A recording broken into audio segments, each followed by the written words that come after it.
Gracias, Vai, vente para acá. Gracias, Marta. Esta mañana nos acompaña aquí en el estudio el diputado federal de Morena, Mario Miguel Carrillo, para platicar acerca de las iniciativas de reforma que ha presentado el presidente Andrés Manuel López Obrador en la Cámara de Diputados y que ya recibieron. Mario, ¿cómo estás? Muy buenos días. Gracias por acompañarnos. Hola, ¿qué tal, Juan Pablo? Buen día. Hola, Mario. ¿Cómo estás? Qué gusto verlos de nueva cuenta.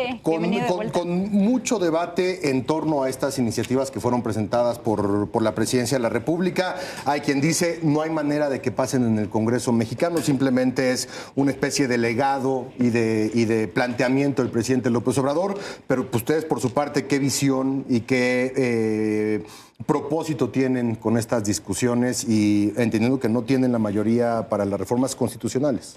Sí, sobre todo, qué bueno que dices, son 20 iniciativas, de las cuales 2 no son reformas constitucionales y yo creo que podrían pasar sin ningún problema.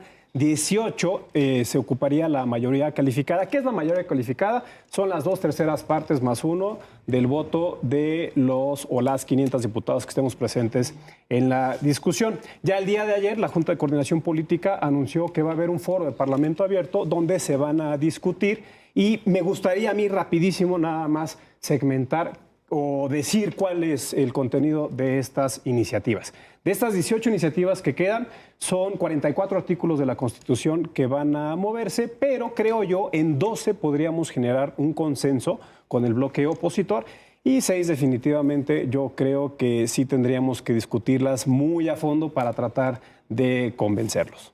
¿Cuáles serían esas? Porque efectivamente ya la oposición, digamos que ha acordado promover la iniciativa de pensiones, también el de los programas y apoyos sociales, pero ¿cuáles serían las que para ustedes, digamos, van a representar un mayor trabajo, tratando de cabildear y de convencer a la oposición para que avance? Pues bien, es una que ya tuvimos en esta legislatura de las industrias estratégicas que tiene que ver específicamente con una reforma energética o de la industria eléctrica. Yo creo que esa definitivamente no podría pasar. Otra de la Guardia Nacional, que incluso metieron un recurso de inconstitucionalidad. La del Poder Judicial, efectivamente, yo creo que también esa la vamos a mandar, yo creo que a la gaveta.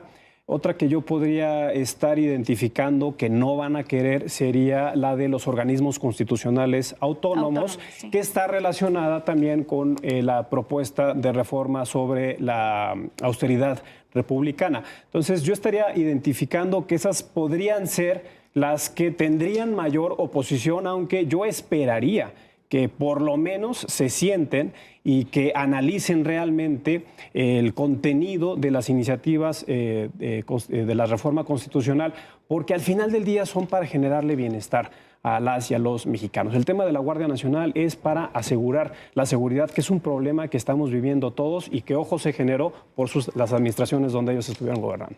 Ahora, el tema de los tiempos también va a ser complicado, ¿no, Mario? Porque es el último periodo ordinario de la actual legislatura. En el mes de septiembre tendremos una nueva legislatura. El presidente López Obrador sale hasta el mes de octubre, pero tienen 2 meses y cachito para poder procesar un paquete tan grande y tan importante y tan ambicioso como lo envió el presidente López Obrador. Sí, sobre todo si estamos considerando que van a ser 5 semanas de foro de Parlamento abierto. Exacto. Y que de ahí nos vamos a ir a la discusión en la Comisión de Puntos Constitucionales y de ahí lo tendremos que discutir en el Pleno.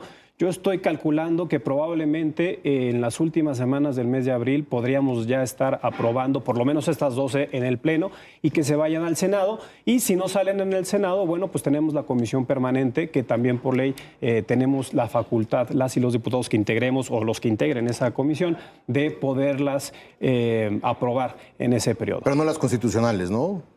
¿O también? Lo que pasa es que nosotros estaríamos pensando que sí le pueda dar tiempo en estas 12 que estoy hablando, que tienen que ver con el Fondo de Pensiones del Bienestar, el tema de salud universal, etcétera. Estas 12 que he comentado que sí probablemente sí puedan pasar, que también puedan pasar en el Senado, en el periodo ordinario, y las 6 que puedan generar discusión, tratar de discutirlas nuevamente en este periodo del receso legislativo, que es la permanente. ¿Y qué pasa también con la reducción de senadores, de diputados? ¿Qué pasa con la discusión de los plurinominales? Bueno, esa es una reforma al artículo 41, es el sistema electoral que sinceramente con toda la campaña mediática que hicieron en el pasado de la desaparición del INE, que nos cansamos de decirlo, no es desaparición del INE, simplemente es transformarlo a un Instituto Nacional de Elecciones y Consultas, Yo creo que evidentemente esa no va a pasar, pero además no estaríamos en condiciones de pasarla ahorita o discutirla ahorita porque son reformas al sistema electoral y por ley deben de ser 90 días antes de que empiece el calendario electoral y ya estamos en calendario electoral. Entonces, si llegara a pasar eso, sería, yo creo, ya para la siguiente legislatura y que se vaya a las intermedias del 2027 y poderlas empezar ya a practicar, por ejemplo, en el Senado para el 2030. Diputado Mario Miguel Carrillo, muchísimas gracias por habernos acompañado No, al esta contrario, mañana aquí en Juan Adela Pablo. Conmigo. Por Gracias, supuesto que le damos Miguel. seguimiento a este periodo y te seguimos convocando aquí para platicar del tema. Claro que sí. Gracias, Muchas buenos días. gracias. Buen Gracias. día.